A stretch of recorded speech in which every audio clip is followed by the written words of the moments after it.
Welcome back to the Go to Goat podcast, man. Episode 132. NBA Conference semifinals still going on, man. Got a 3-3-1 leads right now going on around the NBA. 1-2-2 matchup thus far.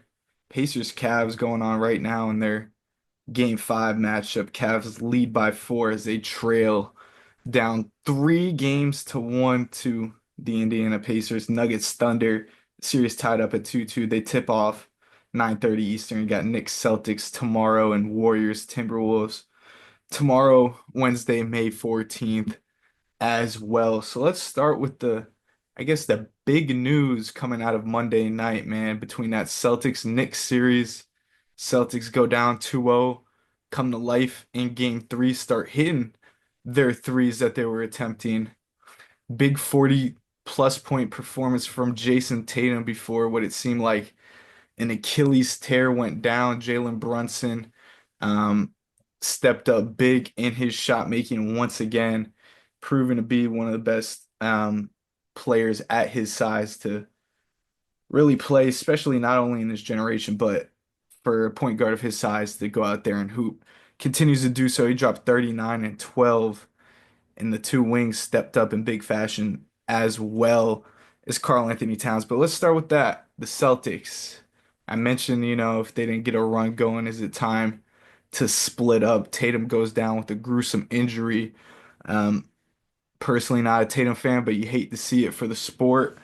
Um, Player go down with an injury like that. But right now, if you're the Boston Celtics, think they can push it to a game six here tomorrow night? There's really no need to. Like Jason Tatum, you mentioned it, torn Achilles. I saw a report saying like he already had surgery on it and everything, so he's probably going to be out the entire next season, most likely. It was tough. Those were a really good game. You mentioned Tatum had arguably like maybe his best career playoff game yet. I mean, excluding that game seven against the Sixers a couple years back where he had 51 or something like that. But in terms of like doing it all, like rebounding, passing, shooting, like he was doing everything for that Boston Celtics team. Literally, him and Derek White were the only ones scoring shots down the stretch. But it's unfortunate because when Jason Tatum got hurt, yeah, there was still time left, but you could kind of feel the Knicks were pulling away with it. You kind of felt like the Celtics had already lost that game, and then, I'm not gonna say it's garbage time because there still was, I believe, about 3 to 4 minutes left, but you could kind of feel that the Knicks were pulling away. Jalen Brunson, you mentioned, was heating up. Mikal Bridges in the fourth quarter. We'll get to him and how important he's been this series for this team, but kind of already felt like maybe the Knicks had this one wrapped up in, unfortunate pass. Jalen Brown, I mean, just wasn't a Jalen Brown game. The pass bounces off his hand. He's not able to get in. Tatum dives trying to get the ball. And unfortunate non-contact injury. You kind of know what to expect in those situations. So, I mean, but us excluding the Jason Tatum injury, this Celtics team, like on the glass and everything throughout this series, like yeah, you would say like this Celtics team is deeper, but just the top like five, the starters for the Knicks, maybe if you want to throw in Mitchell Robinson as the sixth man, those six dudes from the Knicks just seem to be a lot more impactful than, the starting five and who the Celtics had coming off. Because you mentioned last game, you literally have four dudes score within 20 points. You mentioned Brunson had a 29, Mikal and OG both had 20, and I think Cat chimed in with 20 and 13, I believe, as well. So, I mean, you got four guys like that contributing into the game, two big wings, able to switch around, do as much as they can on Tatum to make it as difficult for him. Like he had 40 points, but he was not like he had 40 points of walk in the park. He was hitting some tough shots. They were making him work for it. You got to tip your hat to that guy. But another big thing is, Jalen Brown, he disappeared. So yeah, Tatum can have 41, but what did Brown do? It's a team game. You know how good that team is when both of those guys get going. Brown really wasn't able to find his shot. Derek White hit some big threes early, kind of faded away after that. And Porzingis has just been a no-show this entire series. Al Horford, he gave you a big game three, but I mean, he's basically playing a back-to-back for him in this age. He's like what, 40 years old, 48 hours left. You can't expect much from him in a big game like right after that. Jalen Brown, not a good game. So yeah, this Celtics team, it kind of seemed like they fizzled out. Pritchard, he's good for a couple of heat check threes, but outside of that, You're just left wanting more, you know. Luke Cornett, you can't really rely on him for minutes. So, I mean, this Celtics team is really good, especially when Jason Tatum is fully healthy and when Jaylen Brown is also getting to his spot. So it just kind of seemed like, and I know like the Celtics won a championship last year, and I know you being a Heat fan and a Celtics hater, you'll definitely agree with this. But usually when teams win championships, you know, you can kind of write off like some of the question marks or some of the things that you were kind of worried about them prior to the championship. What was the biggest thing for the Celtics is like they're not a tough team. They don't have no one that's like nitty gritty. They don't play with heart. You go down, you know, to the Heat in a 3-1 series, you lose in Miami, Jimmy Butler and all these guys, like there's really like no heart you seen from the Celtics, no like grit, no one like really going out to do the dirty work. And they win the championship last year. It's like, okay, now they're a championship caliber team. We saw it. But even when Jason Tatum was healthy, games one and two, game three, they turned the script. But even in game four, when Tatum was healthy out on the court, like you got to tip your hat. Tatum was playing his behind off. He had 40 points. He was doing everything he could. But outside of that, you look around, it's like, who else really wanted to win this game where you look at that Knicks team and the way Tibbs coaches those guys, Mikal Bridges, who, you know, has the Iron Man streak or whatever, even if he does clock in the game for 1 second and goes out. But he doesn't miss games. Josh Hart played the most minutes in the entire NBA this season. We all know how good Brunson is down in the clutch. And then you bring in Cat, maybe not, you know, the toughest guy, maybe not have the most heart, but you put him in an environment with those guys, OG Anunoby, those guys that have won big games, that guys that have heart, that play hard, and you just kind of see like that's playoff basketball, man. The rotations tighten up. Guys that just want it more, they might be down 20 points, they might be down 15 points, but they're just gonna keep playing their game, keep chipping away at it, and it's looking like we might have a Knicks Pacers Eastern Conference Finals. If you ask anybody that in the beginning of the year, they would have told you you're absolutely insane. But you know, it's unfortunate with the Tatum injury. I'm not the biggest Tatum fan either. But obviously, you don't wish injury on anyone. Achilles injuries, that's brutal. Those are usually pretty tough. So, I mean, at that point, you take basketball out of it. You look at the person, tough injury. But yeah, man, the Celtics, like, yeah, sure. Could they win a game in Boston without Tatum? Yeah, but like, it's not really doing anything for them because there's no way they can win a championship now without Jason Tatum. Probably do some for the Knicks because they're gonna have to go out and play another 40 minutes in their game with their rotation. You But that's mentioned, what they're built for, man. Like we joke around with Tibbs on the yeah, entire at some point season. there's got to be a It's like breaking you point. guys like just play 40 minutes a game the entire season. It's fucking January, bro. Like what are you doing? But hey, man, clearly it's paying off because down the stretch, those guys are conditioned. They're making their shots. Jalen Brunson. I don't know about you. We can do this like off the top of our heads, like a quick ranking. But I think Brunson's hands down been the best player in the playoffs so far this I'm postseason. with Like, I you. mean, Jokic has been pretty good, but it seems like he's burnt out a bit down the stretch, especially against this OKC team where he hasn't had that many great games. Yeah, you're just relying too much there on Jokic. We'll get to those games, but in terms of when guys just step up, you look at round one, the step back he hit on Asar Thompson to send him to the second round. All these games, games one, games two, games four, how good he's been in the clutch for these teams when they needed the most. Jalen Brunson's come through. So I think he's been the best player so far in the playoffs. Now I'm not gonna argue with you um on that take. I think that's a very solid take. I think you can make a little bit of an argument, but I think it's heavily favored Jalen Brunson at this point.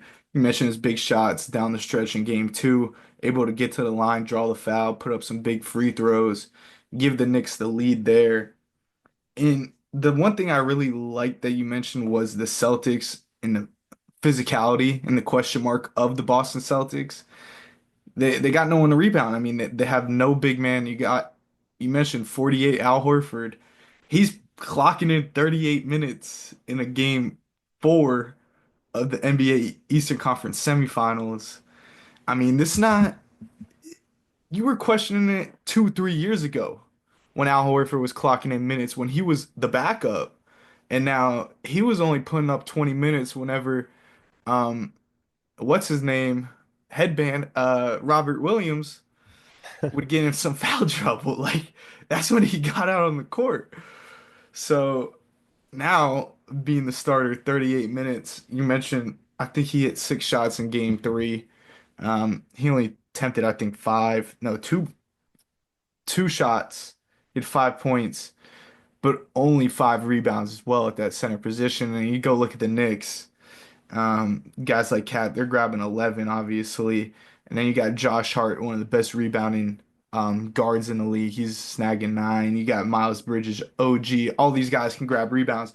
Physical, got long arms. So you look at it, and then Mitchell Robinson off the bench as well.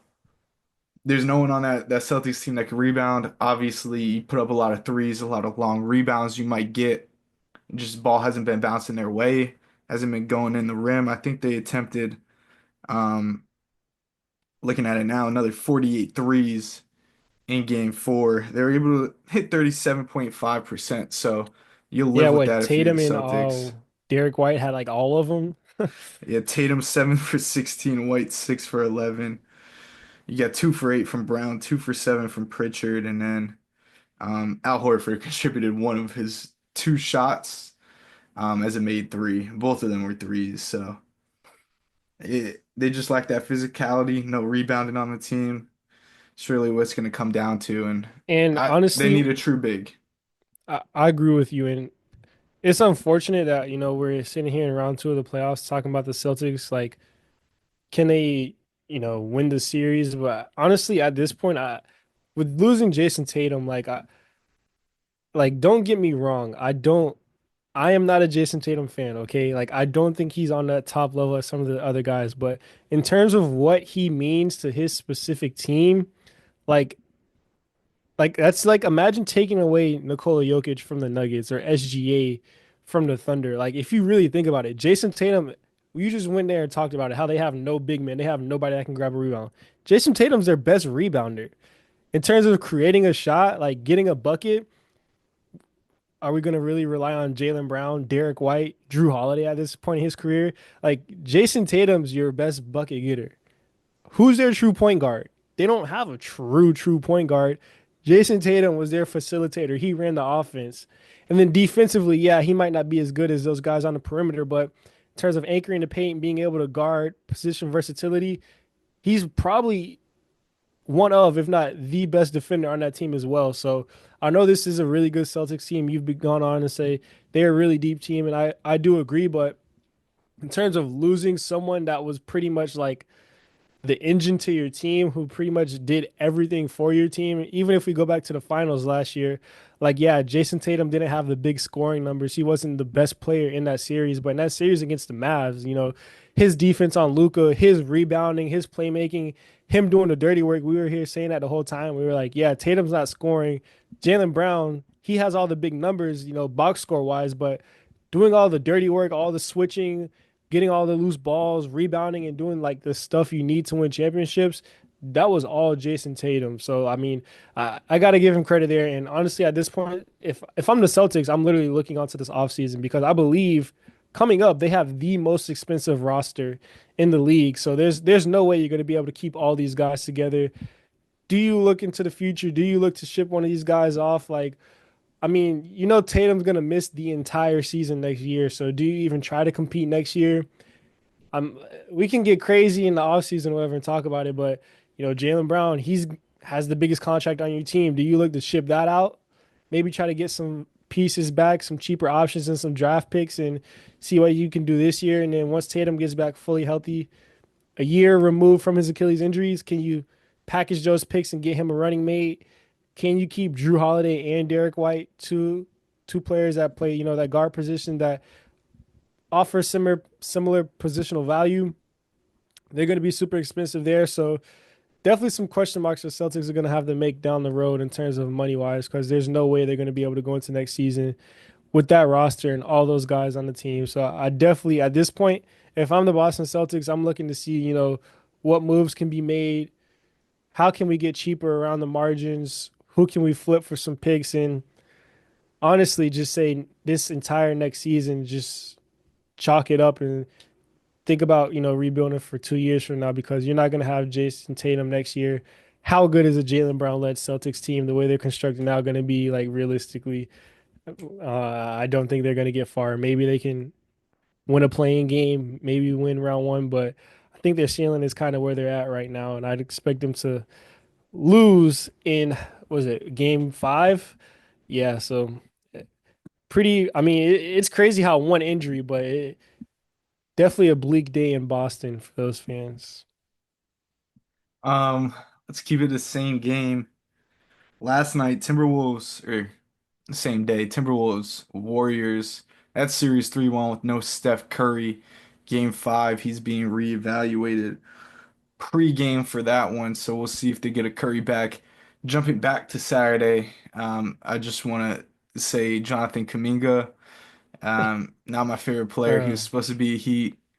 Uh, his certified lock was at 5.5, and a little board three ball it covers the spread. Warriors lose by five, and bro, I forgot all about that. Thanks for bringing that up and just ruining my night, bro. I don't know, it ruined. I've been thinking about it for 3 straight days, so um, I haven't Insane. made a bet since then. So I've stayed away, Terrible but beat. Terrible, terrible beat. probably the worst beat of all time. But on the Timberwolves side, you look at Julius Randle and Anthony Edwards have been stuffing the stat sheets the last 2 games they've played. They've been doing their thing. Mike Conley struggled early on game three. He was able to get some stuff going.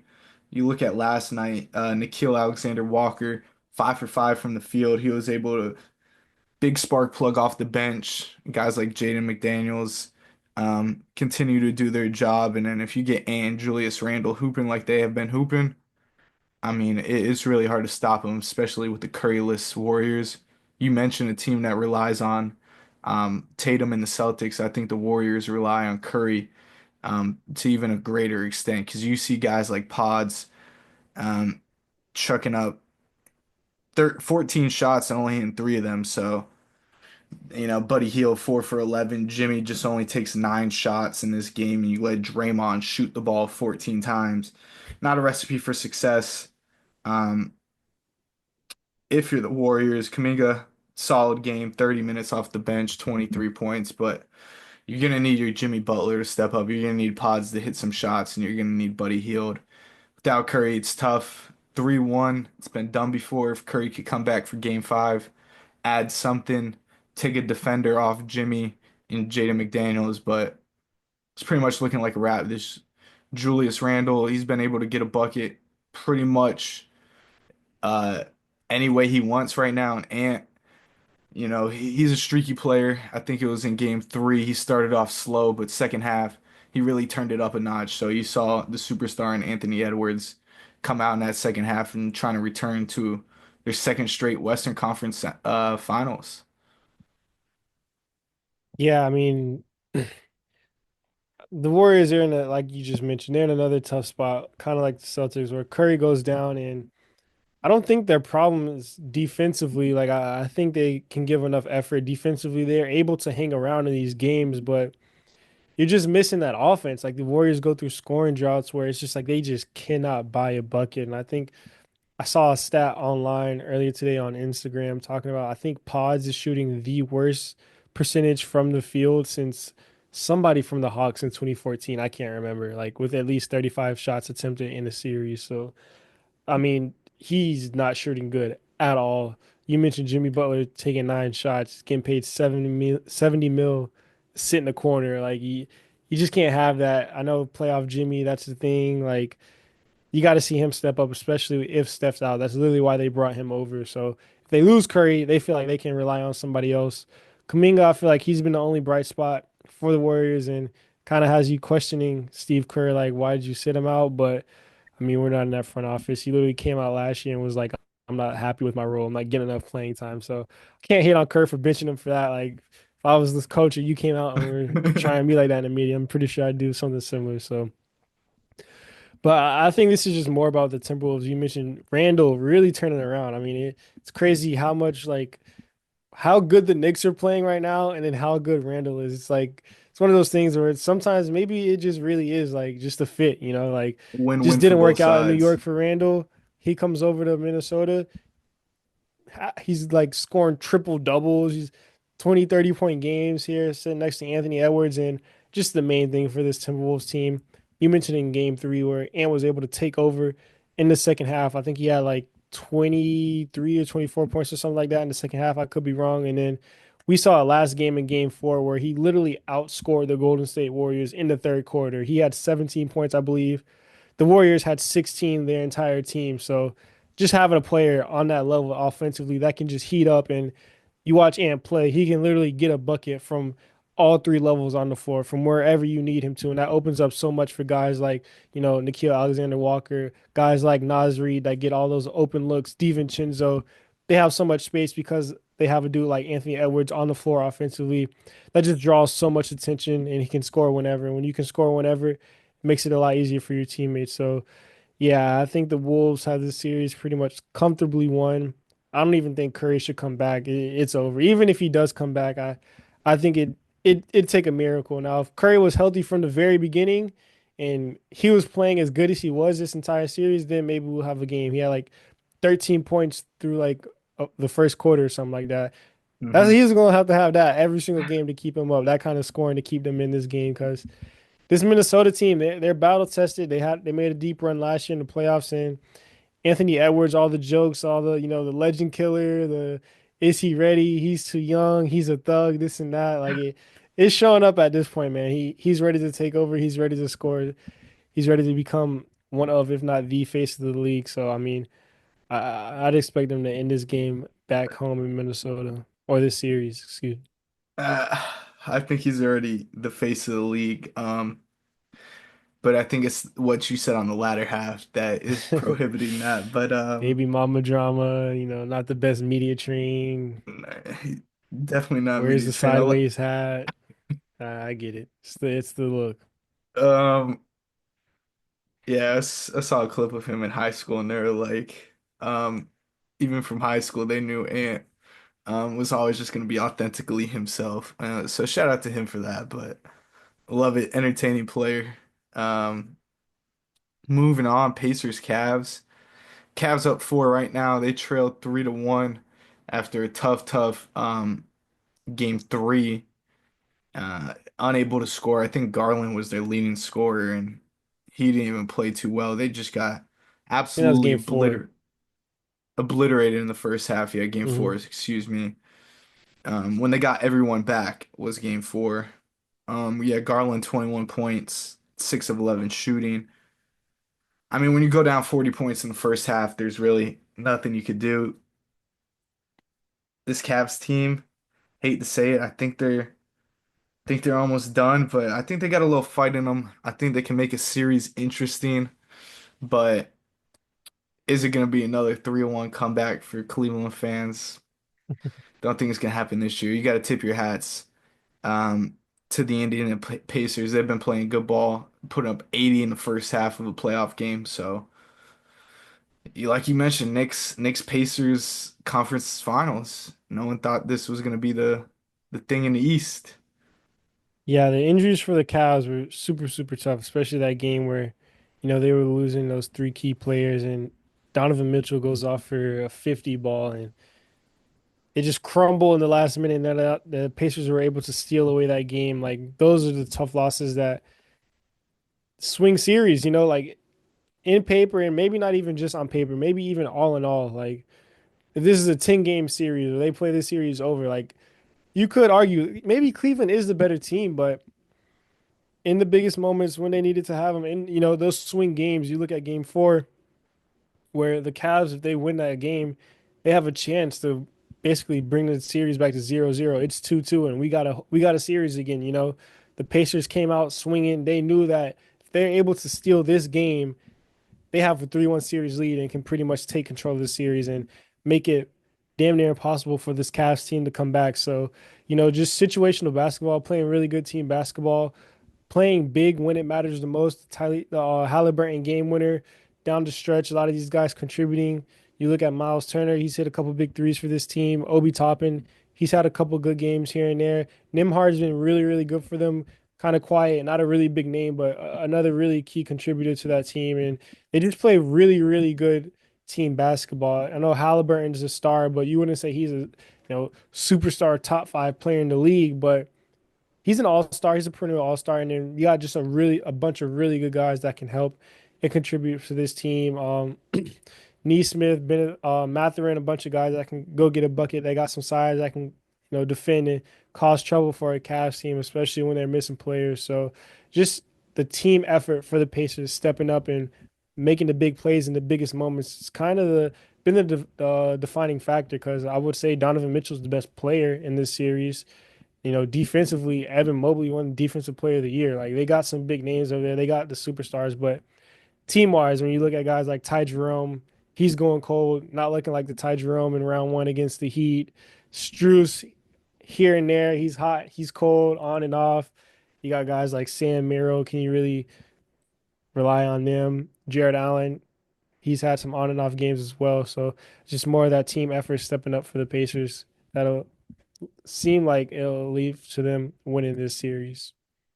Aiden Ross, Ty Jerome. That's been the meme going around. Last game of the conference semifinals. Last matchup we'll be covering Thunder Nuggets. And Thunder were able to bounce back in game four, tie up the series.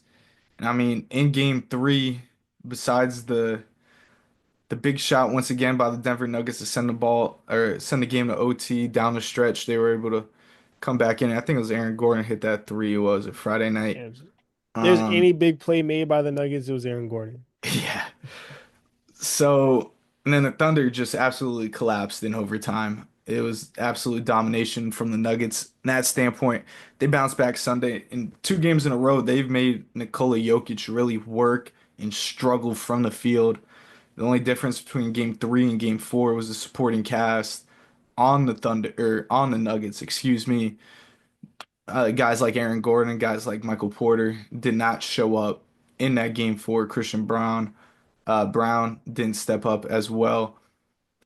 Jamal Murray, I think he struggled. I think he shot like 30% from the field. And then you look at the Thunder on the other hands, they've been limited in terms of SGA, but Jalen Williams stepping up in game four big time, give them a big boost. You mentioned depth. I think the Thunder, obviously SGA is one of the best players in the league and the leader of this team, but they got guys that can step up. And you saw um, Jalen Williams do that in game four. So tonight, I mean, I'm just tired of seeing the Nuggets win. You've seen them win championships, beat on the Heat. I'm just rocking with the Thunder at this point. Honestly, coin flip, like every game has been, there's been pure domination on one side. There's been close games and folding in overtime by the Thunder. It really could go either way. We've had defensive games. We have high scoring games in this matchup as well. So you really don't know what you're going to get. You know you're going to get good basketball. Hopefully, at the end of the day, at least it's a good series going on right now. But I think I'm rolling just a little farther with the Thunder on this one. Yeah, I mean, this series has really been interesting because it kind of feels like the two games OKC has lost or that Denver has won. It was like just like tough, like it's just like crazy games. Like no way Denver just won that. Like, I mean, you had the Nikola Jokic, he had the huge, what was it like, 40 and 20 game or 30 and 20 game. It's like he was just unstoppable in game one. And then you Hmm. mentioned the overtime, Aaron Gordon with the big three, and they were, home court kind of just ran him out the gym. But I mean, this OKC team, they have so many ways to beat you. They remind me like the style of football. When teams you think of a team like the Ravens or a team like the Eagles, like yeah, they have all I the just knew scoring, I knew it was they have coming. all the I got passing, like they can beat you through the air, but it's like, all right, maybe Lamar doesn't have it today. Maybe, Jalen Hurts isn't hitting his guys. Like, all right, we'll just go hand it off to Derrick Henry, or we can rely on our defense to win us these championships. We can play, nitty gritty football. We can play nitty gritty basketball. And I think that's what OKC did, especially in that last game against Game 4. Whereas, SGA was the leading scorer, but he only had 25 points. They weren't doing much offensively, but just defensively, the way they're able to wear down Jokic, and you kind of hinted at it, you touched on it. These last couple games, Nikola Jokic does not look good at all. It's because he has to do so much. They're putting so much on his shoulders. Guys aren't stepping up. Russell Westbrook, I mean, we talked about it last show. Is he going to show up? He literally said it's a coin flip himself. Aaron Gordon's I'm really been not the on only this consistent player. player. Yeah, Aaron Gordon has been the only consistent player outside of Nikola Jokic for this team. MPJ, he has a shoulder injury. Jamal Murray just he can't seem to get back to playoff Murray form. So you're gonna need a lot more from those guys. They're gonna have to definitely step up, and they're gonna need a lot more if they're gonna win because OKC they got the double bigs, and then outside of that they have just it's like a swarm. It's like you're playing COD zombies on level like I don't know 300 where there's just waves. Like they just have people they can throw at you. You know, you got you're getting guarded by Chet, and then Caruso comes in the double team, and then Case Wallace is on the backside. He's jumping the passing lanes, and J Dub can come and they got another body for him, and then the other Jalen Williams can come. It's just like they have so many people to throw at Nikola Jokic to make his life so difficult. And if those guys don't step up on the Denver Nuggets, those role players, those guys outside of Aaron Gordon, then I don't see a way the Nuggets can win this series if they don't get more from those supporting casts. Because Nikola Jokic can't do it all. Can't do it all himself. You think he wish he had one of those monkey bombs in round 300? Yeah, that or insta kill or something. Ray gun. He needs something, bro. He can't do it all himself. Oh, and just get the herd of defenders out his way and onto Yeah, someone just else. clear him off. Yeah. It should have left a crawler for that last round. Yeah, I think we'll see later tonight what type of game we'll get. And then the Thunder obviously blew out game two, absolutely dominated that one. And it's been back and forth. It's been punch for punch. It's been two top players that went up for MVP. Yeah, you're seeing both sides of the basketball, and you're just seeing team ball come out in the end in the supporting cast. Whichever supporting cast is stepping up on that day is really deciding factors. And you obviously know those role players shine brighter at home.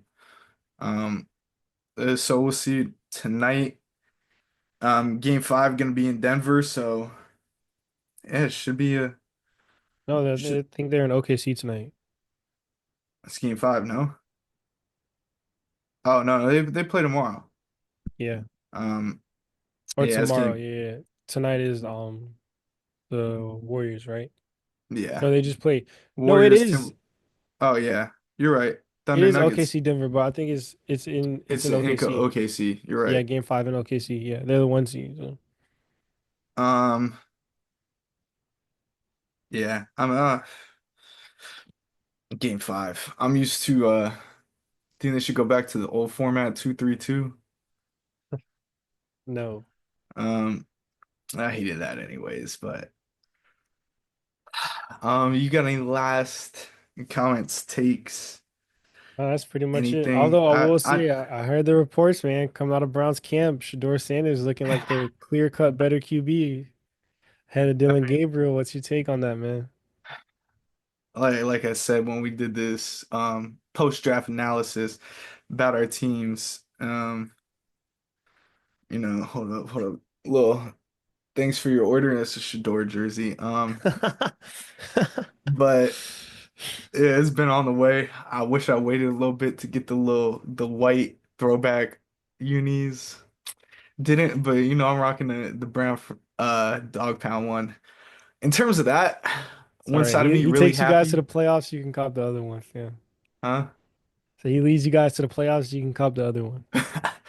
Gonna be sold out. Gonna have to wait until next year. Um, that's also true. I probably will buy another one, but I mean, it's mini camp. I like that he has performed well. Some clips I've seen out of Dylan Gabriel throwing it straight into defenders over the middle of the field. Saw Couldn't that. imagine if there was an O line there, what would happen because At least you it'd be got incomplete, not an interception. yeah probably be off the helmet, like tip drill, like whatnot. Like one side of me wants to be really happy, the other side it is rookie mini camp. Uh, and on the other hand, Mason Graham apparently had one of the worst rookie mini camps. See, I saw that. I didn't want to be Um, the negative one and bring that one up, but yeah, well, he was now that thrown you up on said the it, field, so saw the clips. Yeah, yeah. out of shape. So hopefully that's just a shape issue, conditioning. He was celebrating the draft a little too hard. Michigan, whatever. Uh, Big Ten probably chugging a couple of beers. MG will get him right. We'll see. Yeah. Well, he doesn't show up to camp at all, so. Yeah, He he already got doesn't. I don't paid. care what he He's not does. showing up till week 1. He already got his fucking contract. He doesn't need to, man. He come out there and give me 2 sacks. He can do whatever he wants. But nah, man, I'm excited to see Shador. I think all the negative scrutiny of him saying that, outside of the media, he's a cocky guy, this and that. You know what you're getting? You're getting Deion Sanders' son. You're getting a guy that's gonna be confident in his game, confident in his play. Just hope he can, put it out there on the field, back it up. We'll see preseason what it comes to, but in terms of Dylan Gabriel, I didn't understand that pick at all that early in the NFL draft. This guy was borderline draftable, probably behind like Quinn Ewers. Um, and Quinn So he's Ewers doing was pretty good now for the Dolphins also. sixth or seventh round. Well, they said they just didn't want Ewers to be a backup. That's why teams were scared to draft him. Yeah. I like it, but I think Gabriel is it should have been so far down the line. I'm excited to see the new running back duo. Still shout out Nick Chubb, man. Go Cleveland. Before we go, do you think Sanders is the week 1 starter? Yes or no? I think he should be the week one starter. I don't think he That's will not. be.